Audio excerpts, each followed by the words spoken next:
Hello everyone, welcome to the Stephen King Cast, one man's musings on the works of Stephen King. Each week I will review one entry in the bibliography of Stephen King in the chronological order of publication. And as you probably know at this point, I am deep into an analysis of Stephen King's 1986 masterpiece, It. This week I'll dive into the themes present in the story, give my final thoughts on the characters, and wrap it up with the Stephen Kingisms on display. So if you haven't done so already, feel free and head on back to parts 1 and 2 of the very in-depth review. This is the longest I've spent on one particular work at this point.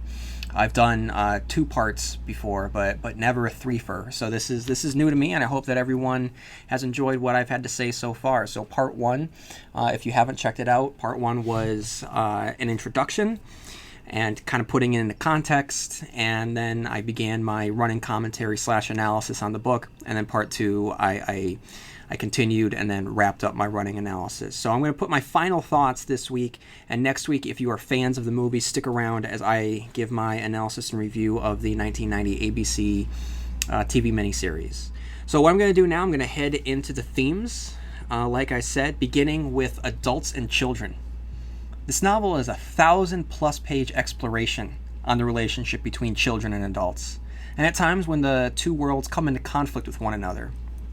He examines all aspects of what it means to be a child living in an adult world, and ultimately the necessity of tapping into that childhood magic as an adult to combat the evil that grown-ups are just not equipped to handle. Earlier in the review, a couple episodes ago, which felt like 28 years ago, I referenced the importance of Georgie's entering the basement. What King does here is present a universal truth. While an adult wrote this for adults, posited within these pages is the undeniable fact that the fears of children are more potent than the fears of adulthood.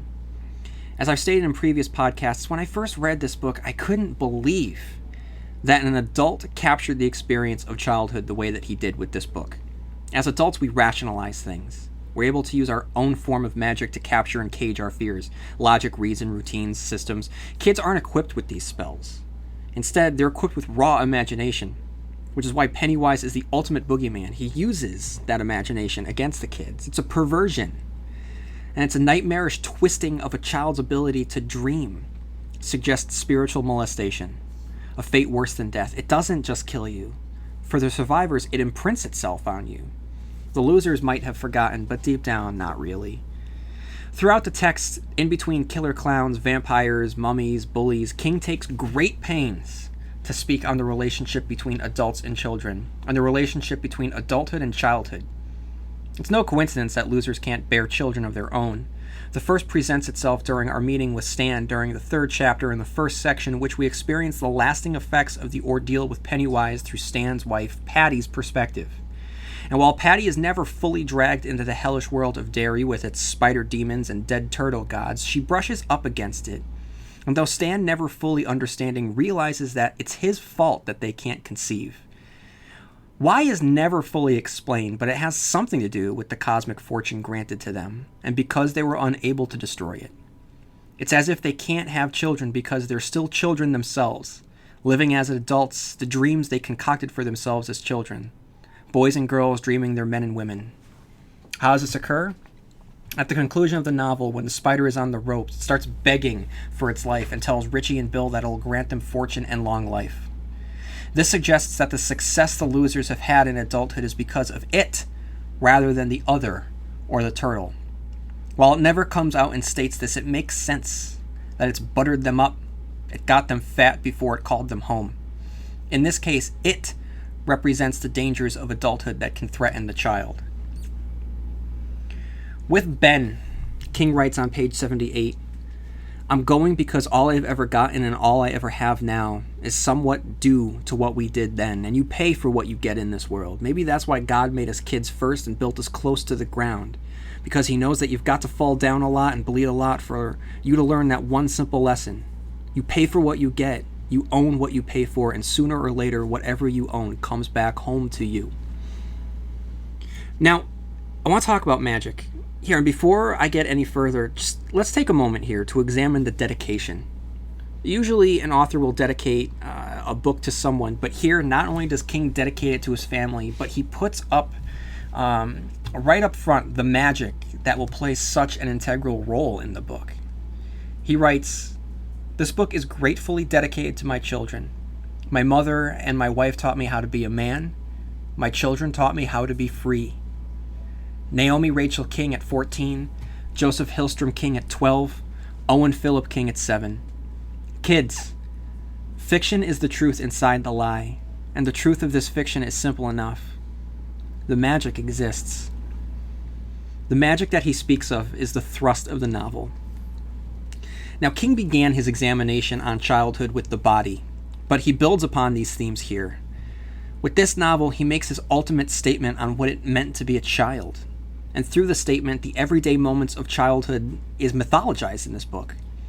The power generated by the losers is given supernatural weight.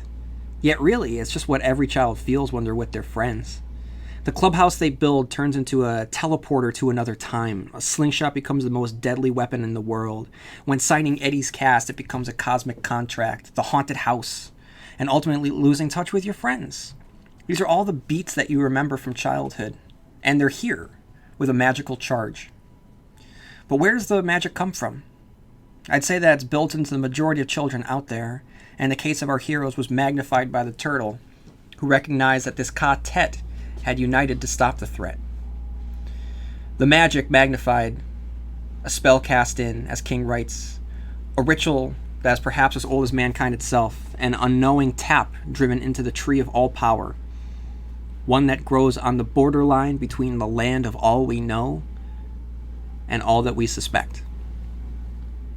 The magic must be extra potent if they're going to be able to combat it, because they learn soon enough that the clown isn't the only thing they have to deal with.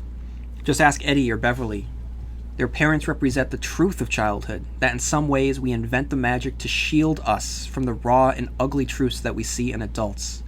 Worse here for our characters because it's their parents. Even before we get the flashback scenes, King demonstrates the danger of the adults within Derry, from the spectators who watched and refused to help Adrian Mellon from being killed, to the realization that during the first interlude that many people not only know that there's something wrong with Derry, but also that it has a cycle of evil. They know, but they don't do anything about it. Yes, the adults in town are a danger for the children, even if they don't lurk under the sewer or beneath the bridge.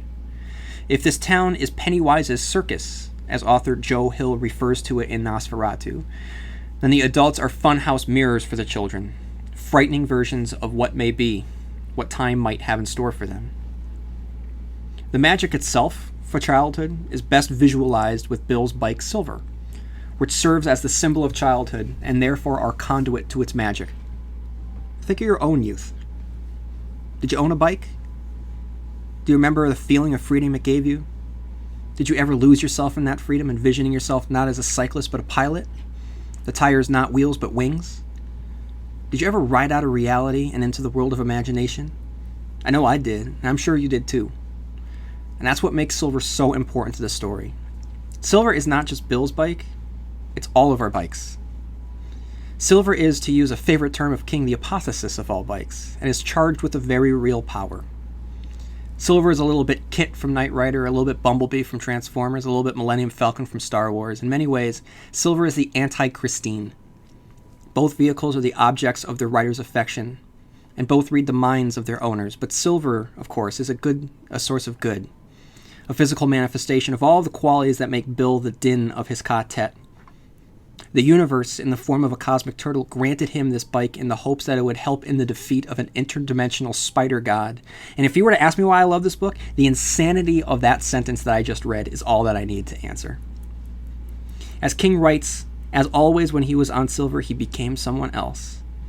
With this, it's clear that Pennywise isn't the only one that can shapeshift in this story. Silver saves Ben not once but twice, first once as a child and later as an adult, in an incredibly moving scene in which the last of the childhood magic is sacrificed to resurrect Audra as the child fully gives way to the adult. It's a scene that doesn't just fall flat in the movie, by the way, but crashes on the hill and tumbles all the way down to the bottom. I'll talk about that next week, but man, it just does not work on the screen. When we're first introduced to Silver as Bill returns to Derry, and the thought of the bike just brings tears to his eyes. For the first time in the book, the memory of the past brings about not something evil or terrifying, but something beautiful. A reminder that the magic was pure and strong enough to survive within the tangles of the horrors that childhood sometimes brings about.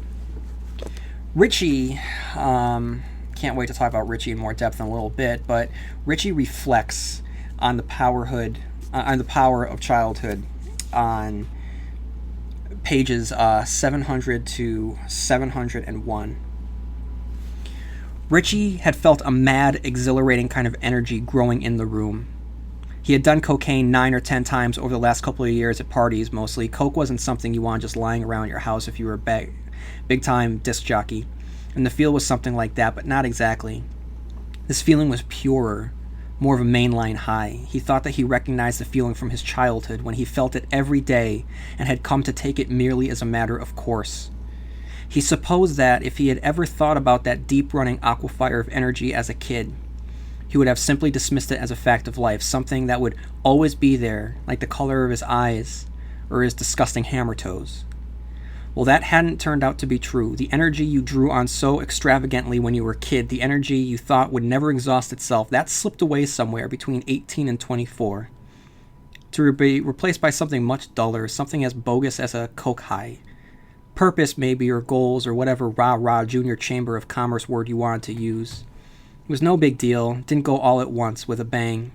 And maybe Richie thought that's the scary part. How you don't stop being a kid all at once with a big explosive bang, like one of the clown's trick balloons with the Burma Shave slogans on their sides. The kid in you just leaked out like the air of a tire, and one day you looked in the mirror and there was a grown-up looking back at you. You could go on wearing blue jeans, you could keep going to Springsteen and Seeger concerts, you could dye your hair, but that was a grown-up's face in the mirror just the same. It all happened while you were asleep, maybe, like a visit from the Tooth Fairy. No, he thinks, not the Tooth Fairy. The Age Fairy.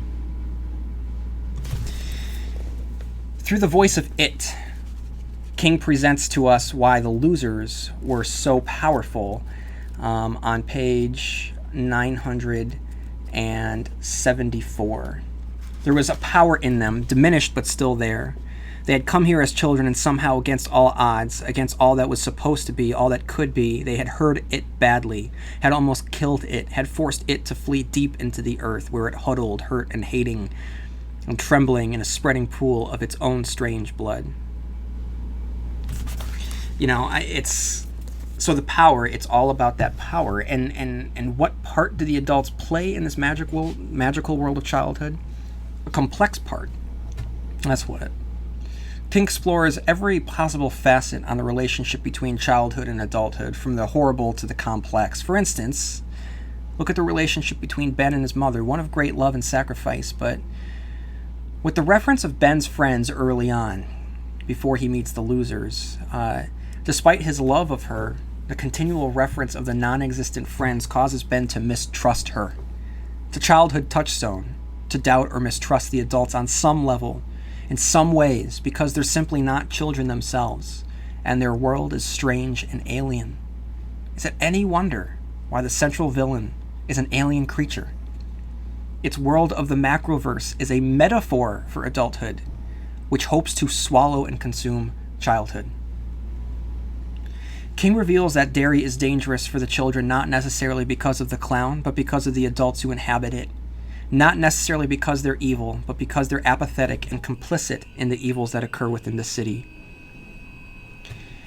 I believe that the average dairy adult is personified by Mr. Keene, the town pharmacist, who, despite giving Bill Eddie's aspirator and helping to fill in adult Mike on the history of the town, is always described by King and thought of by the characters as having negative qualities. He's like dairy itself in that regard. On the surface, he's pleasant enough, but if you look closer, there's something sour within. With Keene, King states his position on adults. This is explicitly addressed by Eddie in Mr. Keene's office when he feels Keene is getting pleasure from Eddie's discomfort and thinks, how could you fight a grown-up who said it wasn't going to hurt you when you knew that it was? How could you fight a grown-up who asked you funny questions and said ominous things like, this has gone on long enough? And almost idly, in a kind of side thought, Eddie discovered one of childhood's great truth. Grown-ups are the real monsters. Yet life is messy, and King goes out of his way to demonstrate the complexities of this universal truth. A lesser writer would draw a line down the center of his or her book and have good kids on one side and bad adults on the other. I've made the argument that a magicless adulthood looms over the children in the form of grief-stricken Denbros, the abusive Alvin March, the sour Mr. Keene, the domineering Mrs. Casbrack, and yet King makes a point to show that despite the failings of the adults, there is also the Officer Nells, the Hanlons, and the Toziers who love and accept their lunatic child, who, in King's words, could read them like books, well-worn and well-loved books. While we have squirm-inducing scenes between Bev and her father and heartbreaking scenes between Bill and his parents, just look at the scene between 3:26 and 3:30. That's just a simple reveal of Richie and his parents. It doesn't really need to be there. King could have just as easily had Richie go to the movies without an extended take of him haggling with his father over mowing the lawn. But it does wonders in contrasting the warmth of the adults in his life with the coldness in most of the Derry citizens. It's necessary. You can't have all of the adults bad all the time. It's not reality, and it would take the reader out of the text. And he's smart enough to give us the adult perspective as well, as evidenced by Richie's mother, who thinks, I don't understand either of them, where they go, what they do, what they want, or what will become of them. Sometimes, oh sometimes, their eyes are wild, and sometimes I'm afraid for them, and sometimes I'm afraid of them. The ultimate aspect of adulthood is that it represents the death of childhood. Like I said, the entire novel is a metaphor for the death of childhood, with the creature retreating into the unknown. Having to face it means letting go a part of yourself, and as we see with the characters, beating it allows the characters to retain some of that childhood magic, revealing the animal of adulthood doesn't always have to chew up the children within. Eddie senses the impending death of his current state of being on page 767. We're passing over, King writes, passing over into something new. We're on the border. But what's on the other side? Where are we going? Where? King revisits this when the losers defeat the Spider in 1958. Bill looks out over the barrens, and on page 1066 he writes, I never want to play down there again, he thinks suddenly, and is amazed to find that this thought is not terrible or distressing, but tremendously liberating. And most poignantly, and most heartbreaking, when they finally defeat it, they forget each other. It's an incredibly wise move on King, who is stating that childhood is finally and eternally moving into the past. And with this touch, King ropes all of us into the story. If the losers forgot as an adults, then it stands to reason that all of us have forgotten, that in some way, in the magic of our childhoods, we combated something that we didn't understand and came out stronger for it. If the losers don't remember each other, then part of us were the losers as well, right? That universally we were the children fighting this adulthood. And the novel shows that we can still make it through with a little bit of that magic intact. And aside from the ultimate statement on childhood and childhood magic, this is also Stephen King's final essay on monsters, his ultimate essay on monsters. You know, it's the final rumination of this concept. The monster, the proper name, of course embodied here by Pennywise the Dancing Clown. Pulling from his personal life and his childhood, he examines the power of the fear produced by the monster, inspired by his real-life relationships with the classic Universal characters, I Was a Teenage Werewolf, and others. With Pennywise, King manages to pay tribute to the villains that both terrified and inspired him as a child. Just look back at the similarities between the opening line of the novel, which opens the novel in a flashback to October of 1957. He writes, The terror, which would not end for another 28 years if it ever did end, began, so far as I know or could tell, with a boat made from a sheet of newspaper floating down a gutter swollen with rain. And the opening line to his reflections on the horror genre Danse Macabre begins, as you guessed it, October 1957, with the following line. For me, the terror, the real terror, as opposed to whatever demons and boogies, which might have been living in my own mind, began on an afternoon in October of 1957. Two genres, one fiction, one nonfiction, are linked together with two nearly identical sentences, which serves as a bridge across which King will carry his examinations of what the horror genre means to him. He did it first on one side of the bridge with 1981's nonfiction account Danse Macabre, and he revisits it on the other end of the bridge within the realm of fiction within this novel. And lurking below that bridge is a gleeful, cannibalistic, fairy tale troll dressed up in a clown suit that has existed within his mind since childhood. In order to understand fully what King is examining within the pages of It on one side of the bridge, we need to look closely at what he wrote on the other side of the bridge with Danse Macabre. In the 400-page essay on horror, he posits that there are two levels when it comes to the genre. The first level is the gross-out, gruesome, gory level, but argues that the second level is the more potent, and writes, "The work of horror really is a dance, a moving, rhythmic search.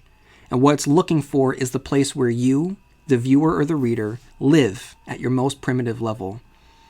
The work of horror is not interested in the civilized furniture of our lives. Such a work dances through these rooms, which we have fitted out one piece at a time, each piece expressing, we hope, our socially acceptable and pleasantly enlightened character. It is in search of another place, a room which may sometimes resemble the secret den of a Victorian gentleman, sometimes the torture chamber of the Spanish Inquisition, but perhaps more frequently and most successfully, the simple and brutally plain hole of a Stone Age cave dweller." He goes on to write, "The uneasy dreams of the mass subconscious may change from decade to decade. The pipeline into that well of dreams remains constant and vital." This is the real Danse Macabre, I suspect, those remarkable moments when the creator of a horror story is able to unite the conscious and subconscious mind with one potent idea. A pipeline, King writes, or like I posited, a bridge. Another way to look at the link between his two essays, one fiction, one nonfiction, is this. As King states, our relationship with horror is a dance. It's a danse macabre. And what is the title of our central villain at the heart of it? Pennywise, the dancing clown. Pennywise is the embodiment the pipeline referenced above. It, is the dance personified.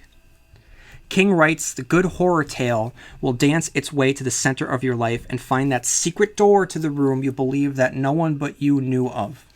As both Albert Camus and Billy Joel have pointed out, the stranger makes us nervous, but we love to try on his face in secret. And with Pennywise, the stranger adopts every face that has been popularized in the horror genre. In doing so, King creates both a tribute to the great entries to the horror genre while simultaneously creating its greatest villain. It's one thing to write about the dance objectively in the pages of a nonfiction book. It's another thing to take the concepts laid out in that book and apply them into a fictional narrative. For King, this novel is deeply personal. Of course it is. It's his final statement on the genre that built his career. As stated before, it's the culmination of deeply personal thoughts, themes, and feelings on childhood, the magic of childhood, and a child's relationship with the monster. The fiction within this text is further entwined by his personal life when you look closer at the openings of the two texts, both linked by the terror of 1957. The real-life terror for King came about during a screening of The Earth versus the Flying Saucers, a piece of fiction that was interrupted by the real-life event of the Russians sending Sputnik into space. What better way to comment on these two intermingling of fact and fiction than having the dance personified be an alien from beyond the stars? It isn't a supernatural demon, which is important to note. It's an alien inspired by the It Came from the Skies styled movies that dominated the movie theaters of the 1950s. And when it fell to Earth, it fell from the very real movie theater in Stratford, Connecticut in 1957 into the pages of this book. And as a side note, talking about this in terms of aliens, yes, it's presented to the kids at first as an alien from beyond the stars, but as I mentioned in last week's review, it's really described as coming from the spaces between the stars, which is an H.P. Lovecraftism. Lovecraft, of course, was an inspiration to King, and what better way to write the ultimate horror novel than having its villains stand alongside Cthulhu and other creatures from Lovecraft works. Running a business is hard enough, so why make it harder with a dozen different apps that don't talk to each other? One for sales, another for inventory, a separate one for accounting. Before you know it, you are drowning in software instead of growing your business. This is where Odoo comes in. Odoo is the only business software you'll ever need. It's an all-in-one, fully integrated platform that handles everything. CRM, accounting, inventory, e-commerce, HR, and more. No more app overload. No more juggling logins. Just one seamless system that makes work easier. And the best part, Odoo replaces multiple expensive platforms for a fraction of the cost. It's built to grow with your business, whether you are just starting out or already scaling up. Plus, it's easy to use, customizable, and designed to streamline every process, so you can focus on what really matters, running your business. Thousands of businesses have made the switch, so why not you? Try Odoo for free at odoo.com. That's ODOO.com. So now I want to talk about the characters. We are now at 24 minutes. And there's probably, the first review that I did, part one, was pretty lengthy. And last week I thought was a good time. I don't want to spend too long on this. But I definitely want to spend some time with the characters because we spent 28 years, in a sense, with them. Now, look, if I'm going to start with the characters, who do you think I'm going to start with? I'm going to start with Pennywise the Dancing Clown, a.k.a. Robert Gray, a.k.a. Bob Gray, a.k.a. the Spider, the Deadlights, Rodan, the Mummy, Teenage Werewolf, the Eyeball, the Shark from Jaws, and many more. I've already discussed Pennywise, but this is a character that seriously needs his own section. Hell, I could do an entire episode dedicated to him. Since I've started this podcast, I've begun doing random searches of Stephen King-related topics on Google. And in all of the searches, it doesn't matter what the search is. Certain images just pop onto the screen. Sometimes it's Jack Nicholson. But most of the time, it's the image of Tim Curry caked in whiteface. It's Pennywise the Dancing Clown. There are many top 10 lists out there, the top 10 Stephen King books, top 10 Stephen King's scariest stories, Stephen King's top 10 monsters. Depending on the preference of the list compiler, the number one spot on these lists will include one of two books or one of two villains. Those two books are The Stand and It. And the villains are Pennywise and Randall Flagg. But I would argue from a pop culture perspective, the walking dude has to take the silver medal to the Eater of Worlds because something about Tim Curry's performance in the movie planted little spider eggs in the minds of all of the viewers that hatched and caught all of our fears in their webs. In a few years, and it's an exciting time to be a Stephen King fan, because in a few years, we're going to see these two heavyweights go battle it out in the pop culture ring on the big screen. Whose performance will enter the halls of greatness? Will it be Matthew McConaughey as Randall Flagg, or will it be a yet unnamed actor? But make no mistake, with a two-picture commitment, and the two pictures seen as a revitalization of New Line cinema, with television's most talked about director at its helm, they're going to get someone big for Pennywise, and I can't wait.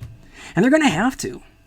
After all, in the wake of the book's publication and the release of the 1990 miniseries, the image of the scary clown has been beaten into been there, done that. The number 3 movie of all time holds its distinction because of Heath Ledger's performance as the Joker. And most recently, on Ryan Murphy's American Horror Story Freak Show, viewers were introduced to Twisty the Clown, who for a new generation has become the king of scary clowns, though I think that that's a fad that will pass. The reason I believe Pennywise endures, while other clowns have come off as derivative, can be found in his introduction. King writes of Georgie, he saw himself getting up and backing away, and that was when a voice, a perfectly reasonable and rather pleasant voice, spoke to him from inside the storm drain. I believe this sentence embodies what makes Pennywise the king of scary clowns. First, it's not a growl. He's not menacing. His voice is reasonable and described as pleasant. And the prepositional phrase that follows places that perfectly reasonable and pleasant voice inside a storm drain. Unlike Twisty the Clown, who's filthy, wears someone else's face as a mask, and just looks evil, Pennywise is misleadingly alluring. The power of this clown is that he's a charming, regular clown in all of the places a clown shouldn't be. Picture this. Rather than a smiling, pleasant Pennywise inside a storm drain, picture Twisty the Clown. First, the latter image lacks punch because Twisty looks like he belongs in a storm drain. The punch comes from the inherent wrongness of a clean, friendly clown inside of a drain. King hits the reader with a contradictory duality, which forces the reader to put these jigsaw pieces together, pieces that will never fit together. From an active participant standpoint, King makes us do more work, and in doing so draws us in further. Because we're desperately trying to make sense of this, we are like Georgie, lured in and reaching for our object, which is understanding, just as he reaches for his boat. Basically, Pennywise works because he's a clown in all of the places a clown shouldn't be. In a drain, in the sewers, beneath the bridge. He's not dingy, he's not snarling, he's a laughing clown. He could just as easily be at the circus laughing at a fellow clown or telling a joke to children. But it's because the reader either doesn't know what he's laughing at, or knows that he's laughing at death causes the deep-seated terror. All the other clowns, they're just scary and coast by in their image and collective fear that we have of clowns. Pennywise has the distinction of being more than just a clown. This is summarized best by the thoughts of Stan, who can't quite formulate his feelings, but thankfully for us, Stephen King can. On page 411, he writes, "He wanted to tell them those dead boys who had lurched and shambled their way down the spiral staircase had done something worse than frighten him. They had offended him." Offended, yes. That was the only word he could think of, and if he used it, they would laugh. They liked him, he knew that, and they had accepted him as one of them, but they would still laugh. All the same, there were things that were not supposed to be. They offended any sane person's sense of order. They offended the central idea that God had given the earth a final tilt on its axis so that twilight would last about 12 minutes at the equator and linger for an hour or more up where the Eskimos built their ice cube houses. That he had done that, and he had then said, in effect, okay, if you can figure out the tilt, you can figure out any damn thing you choose. Because even light has weight, and when the note of a train whistle suddenly drops, it's the Doppler effect. And when an airplane breaks the sound barrier, that bang isn't the applause of the angels or the flatulence of demons, but only air collapsing back into place. I gave you the tilt, and I sat back about halfway up on the auditorium to watch the show. I've got nothing else to say except that 2 and 2 makes 4, the lights in the sky are stars. And if there's blood, grown-ups can see it, as well as kids, and dead boys stay dead. You can live with fear, I think, Stan would have said if he could. Maybe not forever, but for a long, long time.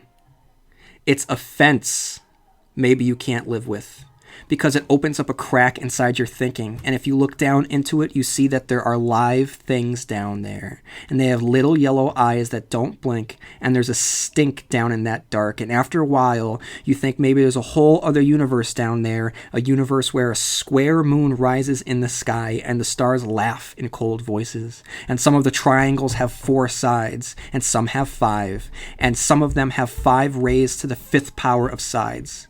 In this universe, there might grow roses which sing. Everything leads to everything, he would have told them if he could. Go to your church and listen to your stories about Jesus walking on the water, but if I saw a guy doing that, I'd scream and scream and scream, because it wouldn't look like a miracle to me. It would look like an offense. It's time for Trash Day Nose Yoga with Hefty. Let's transform stinky scenarios with the joyful scent of Fabuloso. Inhale. You forgot to empty your kid's lunchbox. Exhale. A field of lavender. Inhale. Stinky leftovers. Exhale. Watermelon in the summer. That's the power of Hefty Ultra Strong Trash Bags with Fabuloso. Hefty, hefty, hefty! King addresses the danger and the power of the creature, because while it kills children, it doesn't just kill them to kill them. On page 855, King writes, this raises some interesting questions. What does it really eat, for instance? I know that some of the children have been partially eaten. They show bite marks at least, but perhaps it is we who drive it to do that. Certainly we have all been taught since earliest childhood that what the monster does when it catches you in the deep wood is eat you. That's perhaps the worst thing that we can conceive. But it's really faith that monsters live on, isn't it? I am led irresistibly to this conclusion. Food may be life, but the source of power is faith, not food. And who is more capable of a total act of faith than a child? And then he goes on to write, but there's a problem. Kids grow up. In the church, power is perpetuated and renewed by periodic ritualistic acts. In Derry, power seems to be perpetuated and renewed by periodic ritualistic acts too. Can it be that it protects itself by the simple fact that, as the children grow into adults, they become either incapable of faith or crippled by a sort of spiritual and imaginative arthritis? Yes, I think that that's the secret here.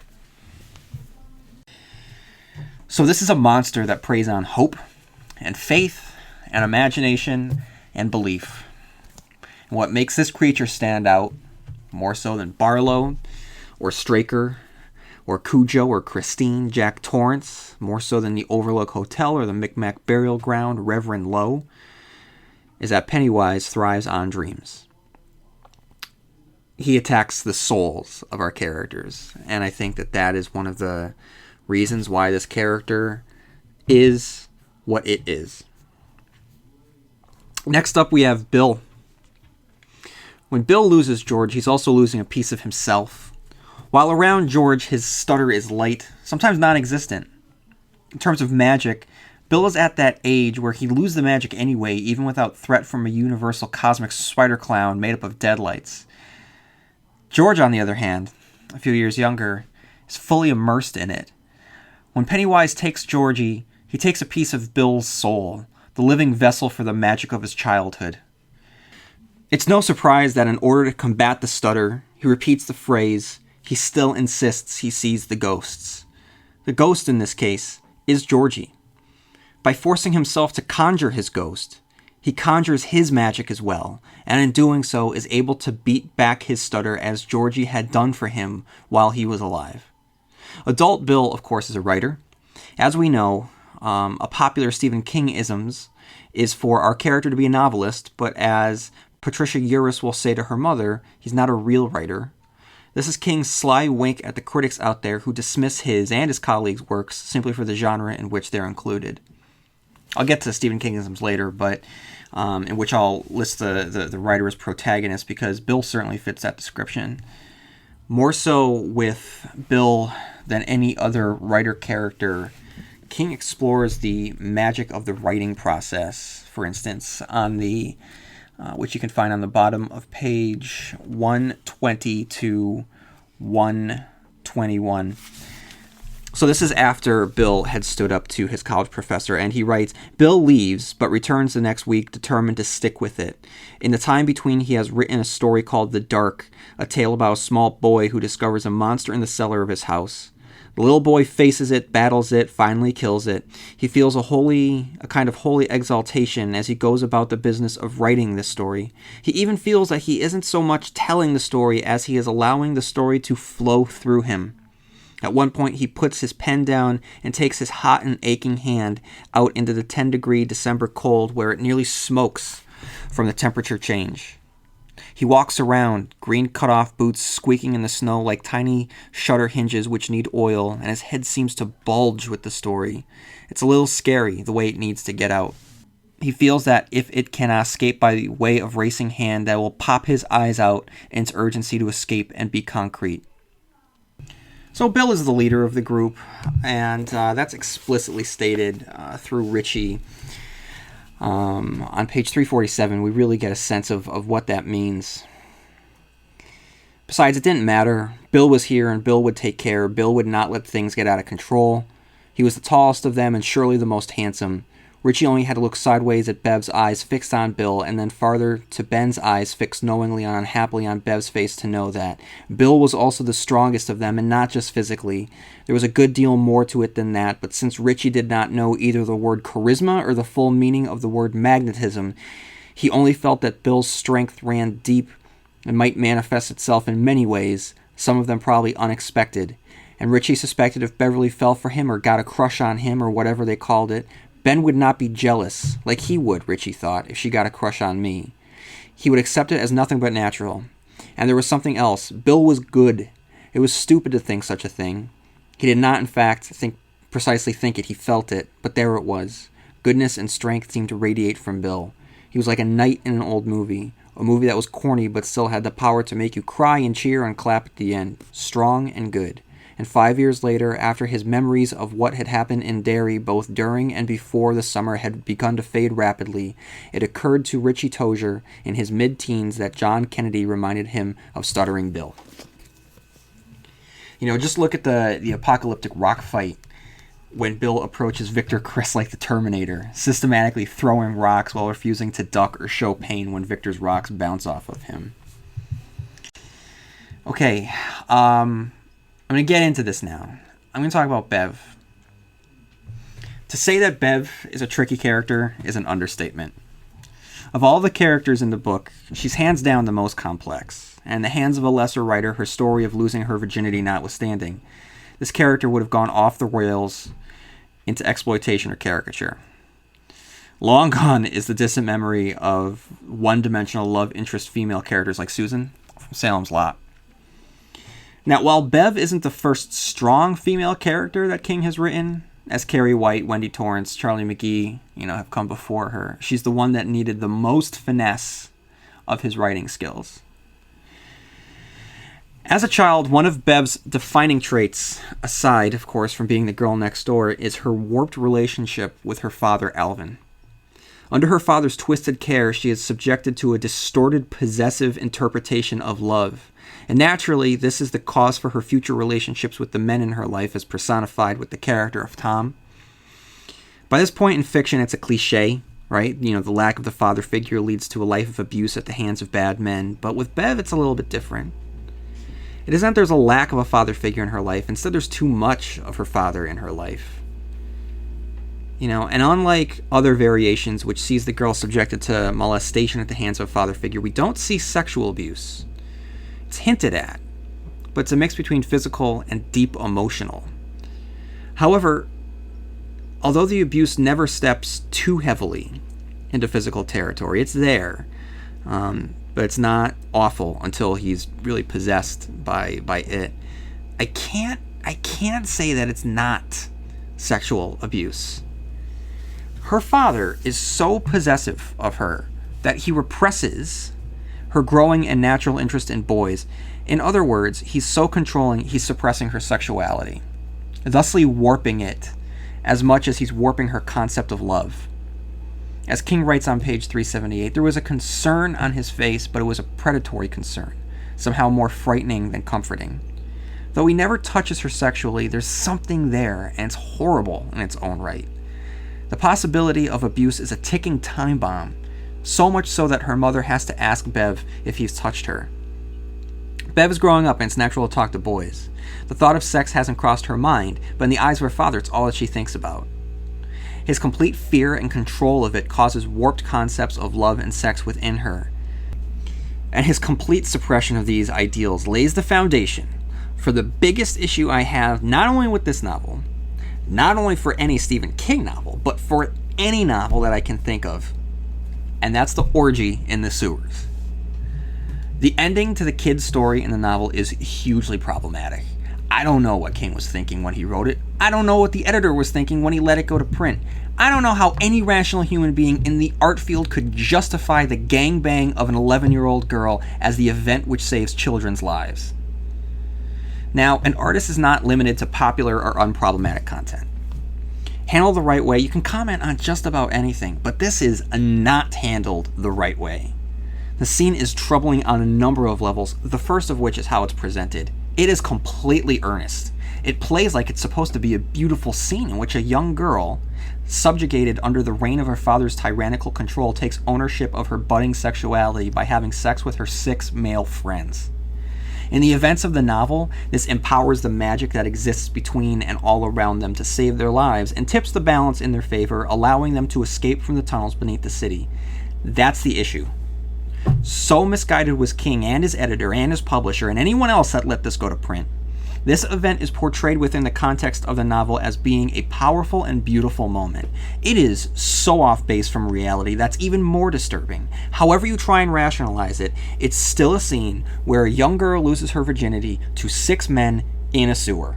Maybe you could make the argument that she's taken control of her life and she ultimately is the one who saves the day, but I cannot see it that way. To me, even though it's her idea and yes, she does save the day, she is still a literal receptacle for the love between them all, a physical object that's used to save the day. It's disgusting.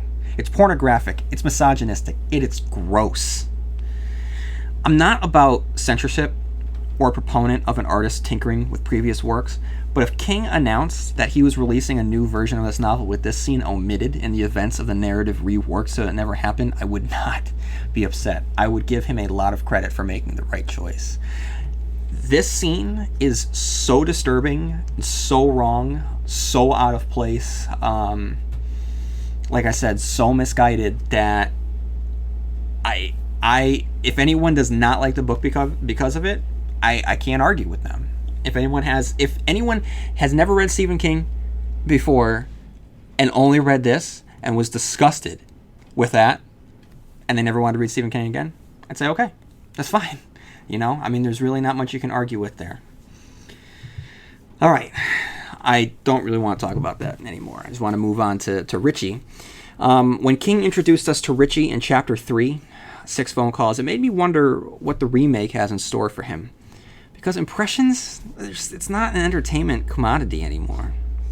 Rereading the Richie sections, I think of the mania displayed by Robin Williams during the time period in which King wrote this. How audiences responded to that type of comedy and entertainment. But times have changed, and this is a characterization that doesn't hold up as much as the others.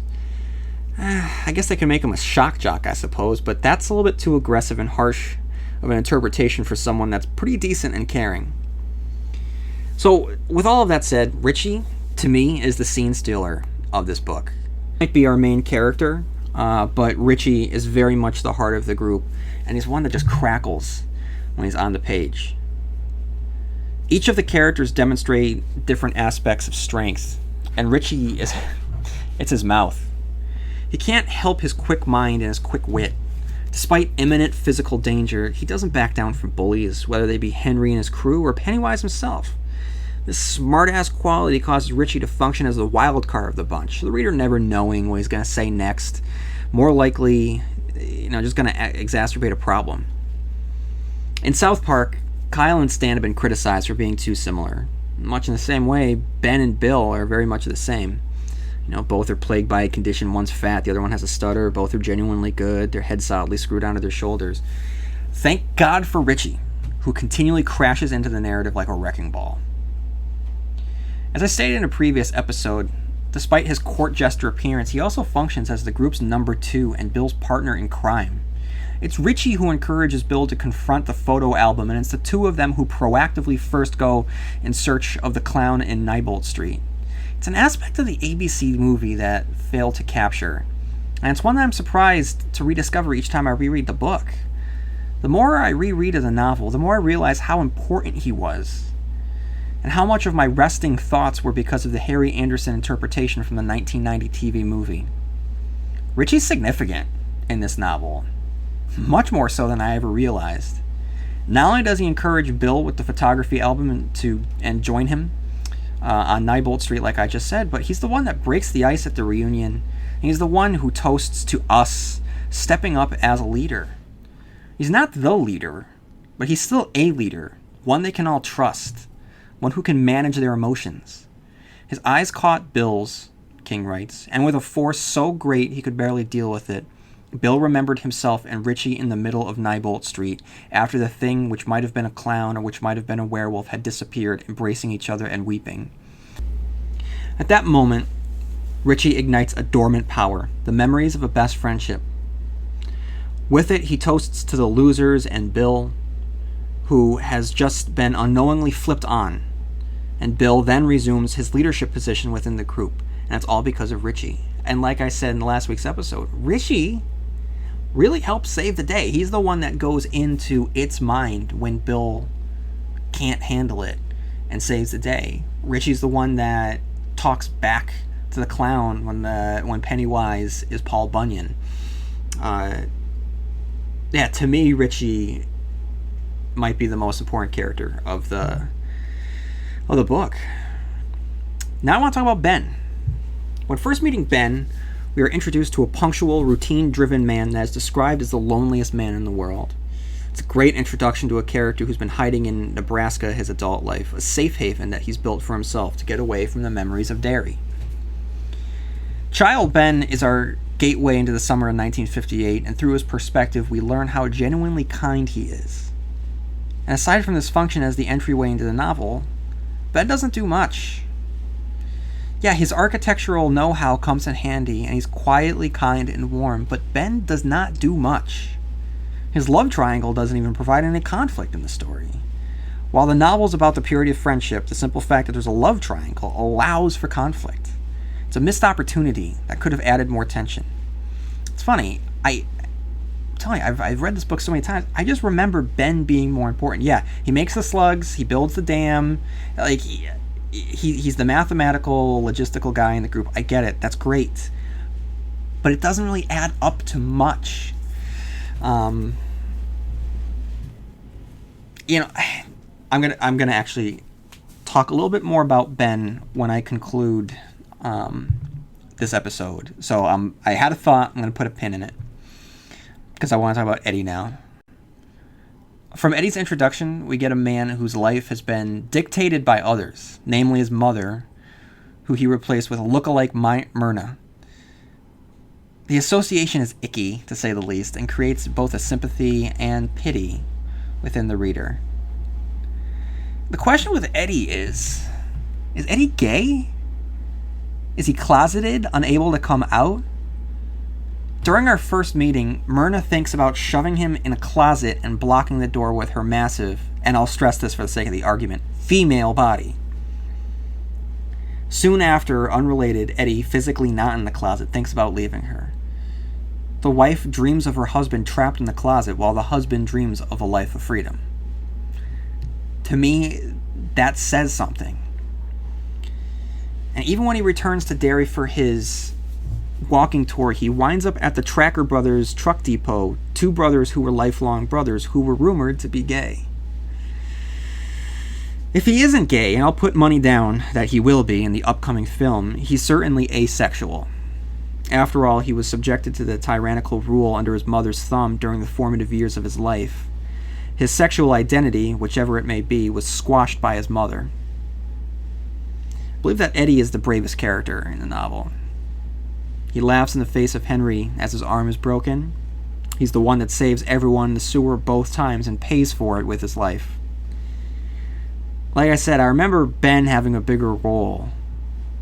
And I don't remember Eddie being as brave as he was. I think a lot of the success of this book has to do with the reader's sympathy with Eddie. He's our underdog. He's smaller than the rest, under the thumb of his overbearing mother. We want him to succeed, and while he dies, I believe that, yeah, in the end, he's successful. And I want to talk about Mike. He's the least flashy member of the group, but I'd say he's the most essential. He's the glue that holds everyone together. The most selfless. He's the one who remained alone in Derry while all the others went on to have extravagant lives. And he didn't even break his high school's football record, although he was the star player. All good luck was used up and dispersed among his friends. He remained steadfast, the watcher on the wall. King uses Mike to carry boatloads of exposition to the reader. Having him be a librarian is a wonderful trick at making that exposition be a part of the character himself. It'd be easy for him to get lost in the role of the wise mentor / Yoda figure, which adult Mike has morphed into, but it's strong enough of a character to show that the new role doesn't define him. And Child Mike doesn't take a full role until halfway through the book. And while I would love to have seen more of him throughout the novel, his inclusion helps escalate the events and adds new dynamics to the group, which help the 1,000+ page novel from getting stale. And then there's Stan. Poor Stan. As I've stayed through these episodes, by pushing the suicide to the forefront, King casts a shadow over the past. And meaning is derived in scenes with Stan, whether about when he joked about cutting his wrists with the Coke bottle, or how he refused to share his encounter with the clown when the others were able to do so. With the description on page 391, King writes, "He was much too neat for a kid who was just barely 11. In his white shirt, neatly tucked into his fresh jeans all the way around, his hair combed, the toes of his high top spotlessly clean, he looked instead like the world's smallest adult. Simply put, Stan is too logical for childhood. If childhood is synonymous with magic, then Stan didn't believe in magic. He was a thinker. He couldn't accept what he couldn't rationalize. His great moment of defiance was when he beat back the clown with the report of the different classifications of birds. He tapped into that magical part, but he didn't realize that that's what he did. This is, of course, acknowledgement that there's a great deal of magic in science. It's the art of discovery and pursuit of wonder. Stan, however, doesn't see it that way. As he stated in 1958, he didn't want to do anything. He just wanted to forget about it. When the losers are threatened by Pennywise and Mike's photo album, the others have to convince him that he saw what he saw. By constantly rejecting the circumstances, he kept shutting out a part of himself as well. By never accepting the shared experience, he wound up committing suicide in 1958. He just didn't die until 1985. And then we have Derry, Maine. By adopting the narrator to tell us the story, at the beginning of the book at least, King consciously or unconsciously alludes to Thornton Wilder's Our Town, a play about life and death in a small town whose story is told by a friendly narrator. The pages of this novel are packed with history. It's incredible how King pulls this off. Sometimes he flat out delivers the history to the reader, and sometimes the characters do the job for him, as in the case of Mike's interludes. But most of the time it's because of a deft blend of setting and character. And as he had done so before with the location of Salem's Lot, he treats the town as a character who shares top billing with Pennywise himself, as the villain of the story. In fact, you can make the argument that the title has less to do with the shape-shifting clown and more to do with the town itself. He begins to establish the town right away. Alongside the description of Georgie and his yellow slicker, he describes the different streets, the flooding, the tension among the townsfolk, nuggets of history of the last flood, and the victim washed out to sea. I can't say for sure, but it seems as though hundreds of pages are dedicated to Derry, whether it's through the histories found within the interludes or descriptions of the physical layouts scattered throughout the narrative, like pages 184 through 186. But more importantly, the relationship between Derry and it is discussed by the losers on pages 479 to 480.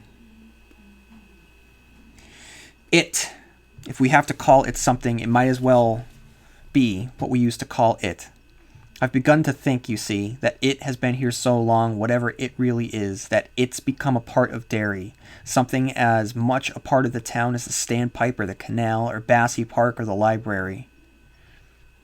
Only it's not a matter of outward geography, you understand. Maybe that was true once, but now it's inside. Somehow it's gotten inside. That's the only way I know to understand all the terrible things that's happened here. The nominally explicable as well as the utterly inexplicable. And now we get to the Stephen Kingisms. And the Stephen Kingisms in this book read like Stephen King's greatest hits.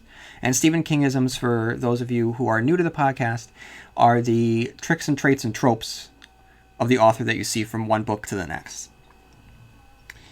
So one, we have characters undergoing physical transformations, specifically their hair turning white. We last saw this in Carrie when Margaret White's hair turned white. Here we have Henry Bowers, who is so affected by what he sees as body undergoes a metamorphosis. Number two is the greaser villain, seen here as Henry Bowers, but seen before in Carrie, the body. Sometimes they come back in Christine.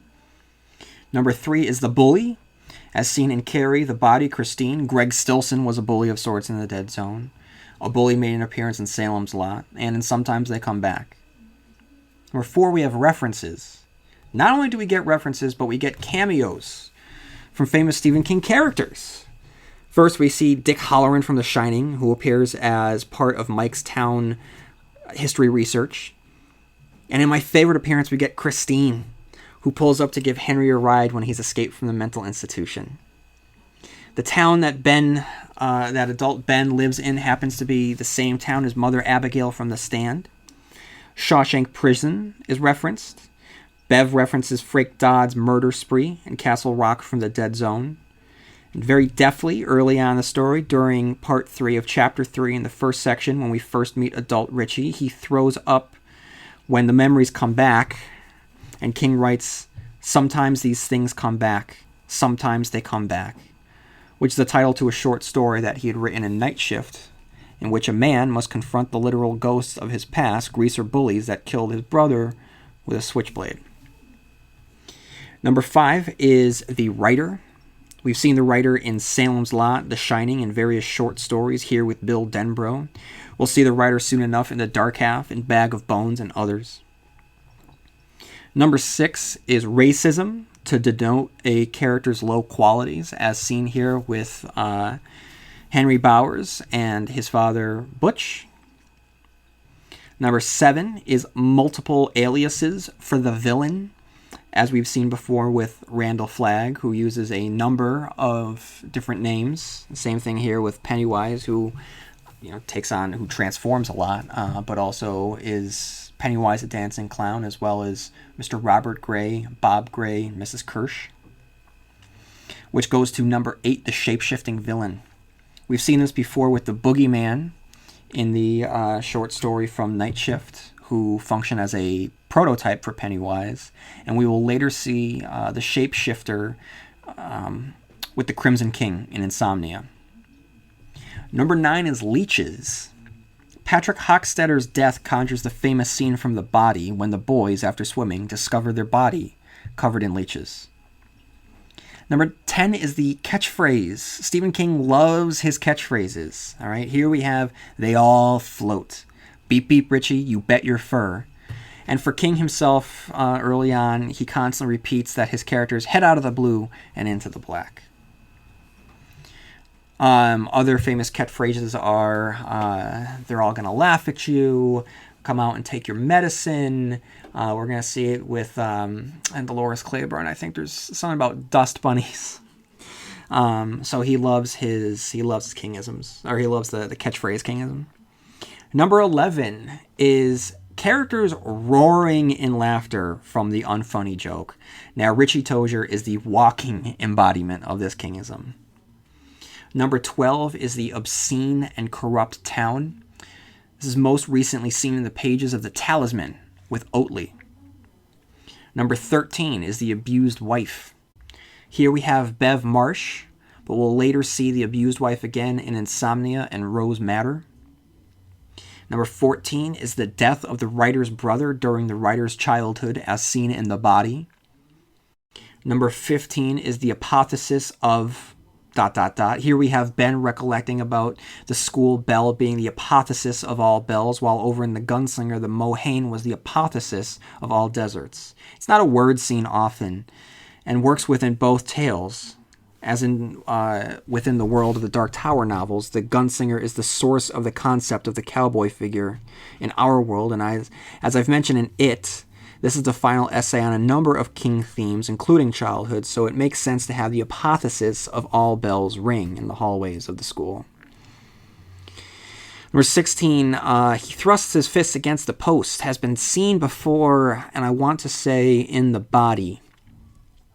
Number 17 is the jester figure, seen here as Richie, seen elsewhere as Cuthbert and Eddie Dean in the Dark Tower series.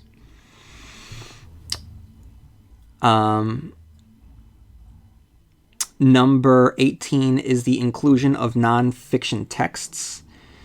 First seen in Carrie. We see King include articles from Derry News throughout the story to give the novel a real-world feel.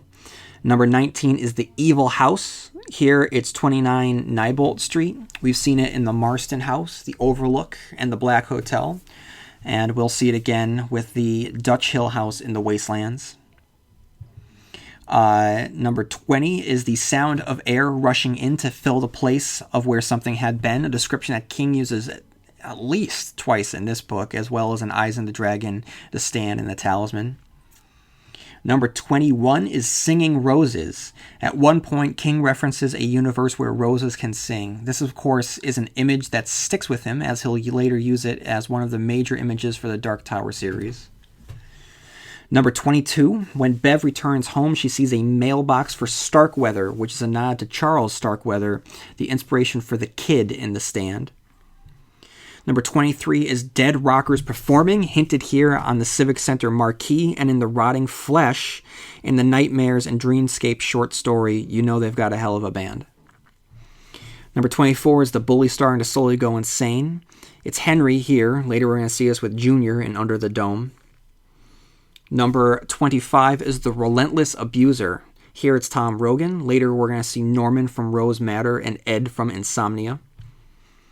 Number 26 is forest animals running from an alien entity. Here it's the vision of its arrival, and we'll see it again in Dreamcatcher. Number 27, just after the vision, Richie says, "I don't know about the kingfish over there."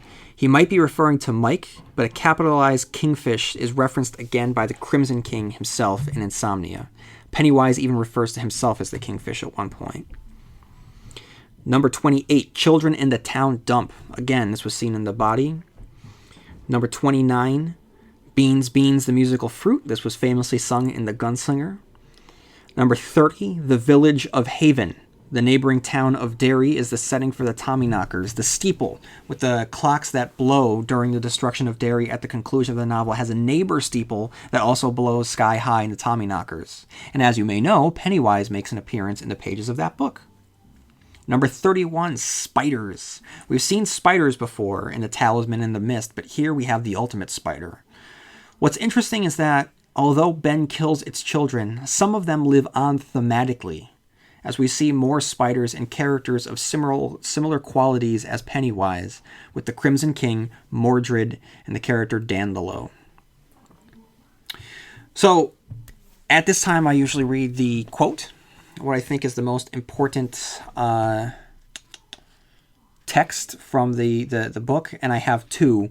So it's kind of a cheat, but I think that it's okay, seeing as how this book is much longer than any of the others that I have reviewed so far, so I think that that's a fair cheat. So the first one is, it's on time, starting on page 465, and it goes into 466. There is a long quote on time. So here in the private restaurant dining room, Bill felt its presence so fully that it was almost personified, but not as an old man in a white robe with a scythe on his shoulders. It was the white spot on the map which lay between 1958 and 1985, an area an explorer might have called the Great Don't Know. Bill wondered exactly what was there. Beverly Marsh in a short skirt which showed most of her long, coltish legs, a Beverly Marsh in white go-go boots, her hair parted in the middle and ironed. Richie Tozier carrying a sign which said "Stop the War" on one side and "Get ROTC off campus" on the other.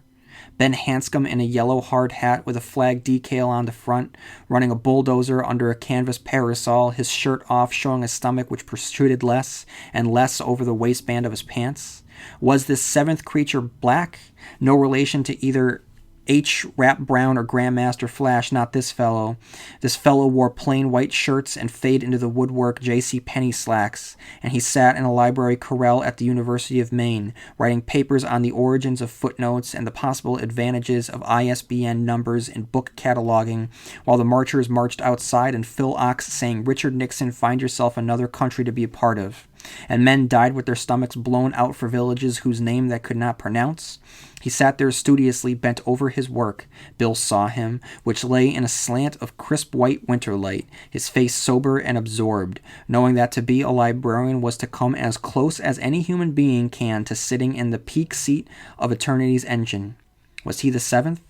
Or was it a young man standing before his mirror, looking at the way his forehead was growing, looking at a combful of pulled-out red hairs, looking at a pile of university notebooks on the desk reflected in the mirror, notebooks which held the completed messy first draft of a novel entitled Joanna, which would be published a later year? Some of the above, all of the above, none of the above. It didn't matter, really. The seventh was there. And in that one moment they all felt it, and perhaps understood best the dreadful power of the thing that had brought them back. It lives, Bill thought, cold inside his clothes. Eye of Newt, tail of dragon, hand of glory, whatever it was, it's here again in Derry, it. And he felt suddenly that it was the seventh, that it and time were somehow interchangeable, and it wore all of their faces, as well as the 1,000 others with which it had terrified and killed, and the idea that it might be them was somehow the most frightening idea of all. How much of us was left behind here, he thought with sudden rising terror. How much of us has never left the drains and the sewers where it lived and where it fed? Is that why we forgot? Because part of us each never had any future, never grew, never left Derry? Is that why?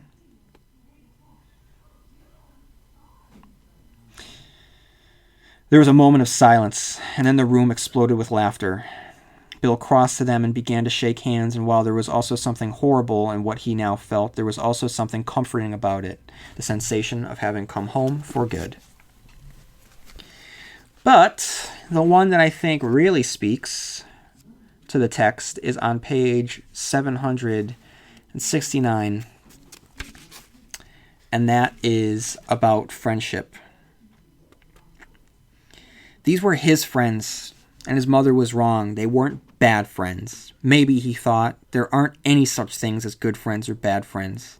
Maybe there are just friends, people who stand by you when you're hurt and who help you feel not so lonely. Maybe they're always worth being scared for and hoping for and living for. Maybe worth dying for too, if that's what has to be. No good friends, no bad friends. Only people you want, need to be with. People who build their houses in your heart. Okay, everyone, if you're still here, you've reached the conclusion to the review of this novel. So before I get to the very, very conclusion, I did say earlier that I wanted to talk about Ben a little bit. So this is a character that I thought, I just remember him contributing more. So I'm going to say that when the movie gets made, if they combined a couple characters, I would not be upset, because I think that the 7 characters, you can also make the argument that it's 14 characters, because the adults and the children have, they have their own stories. It's a lot to juggle, and I get caught up in the emotion, I get caught up in the feeling, so I go with it, but it's a lot. And if they were to compress some of these characters together in a movie, I wouldn't argue. I don't need 7 characters. If I had 5 characters, that would be fine. But that's definitely something that I just wanted to put out there. But yeah, guys, here we are at the end. And I won't reread this novel again. I can't justify another reading of a 1,000+ page novel when there's just so many novels out there that I've never read. That's the logical reason. But there's an emotional one as well. For me, each subsequent reread becomes more and more bittersweet, because it becomes less and less an experience and more just like reading a story. Just a story, which for me, it's heartbreaking. Because despite the fact that I've just given 3 episodes dedicated to the novel, I'm never really going to be able to put into words how I felt reading this book for the first time. Like I said, it just opened a door into a magic place. I walked through it, and I was one of the losers. I was one of them. I was the 8th member. But now, here that I am at the end, I think that's fitting when you look at it, really. For a novel that's ultimately about being able to say goodbye to your childhood and embrace adulthood, I think that it's time that I finally let this novel go. So everyone, thank you for sticking around for this 3-part review of the novel. But I'm not quite done yet, because next week you will have the review for the 1990 ABC miniseries starring Tim Curry in one of Stephen King's most iconic adapted roles of all time. And on top of that, you will also get a bonus episode relating all of the events here to Stephen King's The Dark Tower series. And while sticking in Derry, Maine, I am interjecting here from 2026, when this episode first came out. It was in April of 2015, so just over 10 years ago. Since then, we have had the Bill Skarsgård It movies and Welcome to Derry. So when you are listening to this, everything will be organized by Derry. So you will have a lot of episodes related to Derry still ahead of you. But this is it for the big review of the book that started it all. So I hope that you enjoyed, everyone. So may you have long days and pleasant nights, and I will see you here next time where MOON spells Stephen King Cast.